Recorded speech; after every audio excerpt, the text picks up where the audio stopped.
Salam, bonjour. Qu'est-ce que le réconfort du cœur? C'est un sentiment. C'est un sentiment de paix, de sérénité, de détente, de pensée positive. C'est un tout.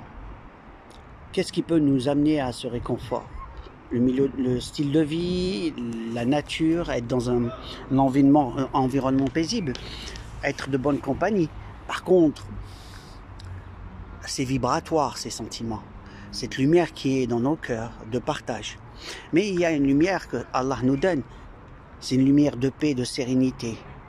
Et c'est le réconfort que Allah nous met dans nos cœurs. Et Allah, il le dit, le réconfort vient. En pensant à Allah, en parlant à Allah, c'est le plus grand des réconforts. On peut être réconforté par rapport à des gens qui nous soulagent de nos maux, de nos difficultés. Donc on peut avoir un réconfort ailleurs, que ce soit de différentes façons. Mais le plus grand réconfort, c'est celui que Allah met dans nos cœurs, parce que tu l'emportes avec toi. Il est à l'intérieur de toi.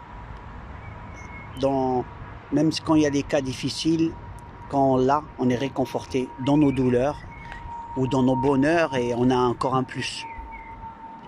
Donc le réconfort qui vient de la part d'Allah, c'est énorme. C'est calmer le cœur, ses craintes, nos pensées négatives, nous soigner de l'intérieur. C'est un bien énorme. Et ceux qui le ressentent à l'intérieur, ils le ressentent comme de l'amour, de la paix, de la sérénité. Et c'est un bienfait terrible pour ceux qui ont goûté, qui ont senti. C'est comme respirer de l'air frais, comme marcher près de l'eau, sur le sable. Mais c'est d'une douceur incroyable.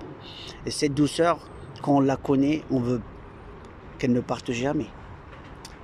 Ce réconfort d'Allah, il y a aussi l'amour d'Allah. Quand on aime Allah, un sentiment d'amour énorme. Quand il rentre, tu le sens. Un battement, tu sens, c'est profond. Et les gens qui aiment Allah, à un certain moment, ils sentent que ça diminue, et puis à un certain moment, ça rentre. Qu'est-ce qui rentre? Cet amour, comment il fait pour rentrer? Cette lumière qui rentre dans le cœur, en fait. C'est une lumière qu'Allah, il nous le remet dans le cœur. Quand il s'affaiblit, il nous le redonne. Aimer Allah, c'est un devoir. On peut aimer des amis, la famille, des frères, des amis, etc. Aimer le créateur des mondes, c'est le top. Et c'est un devoir. Comment quelqu'un qui te donne tout, et tu dois le chercher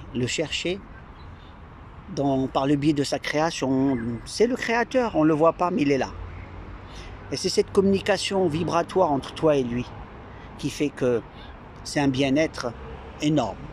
Donc chercher ce bien-être qui est interne, une fois qu'on l'a, c'est un bienfait pour soi-même et pour les autres, parce que on a tendance à partager de cette lumière.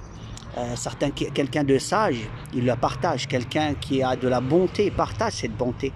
Donc c'est un grand bienfait pour la personne et aussi pour son environnement.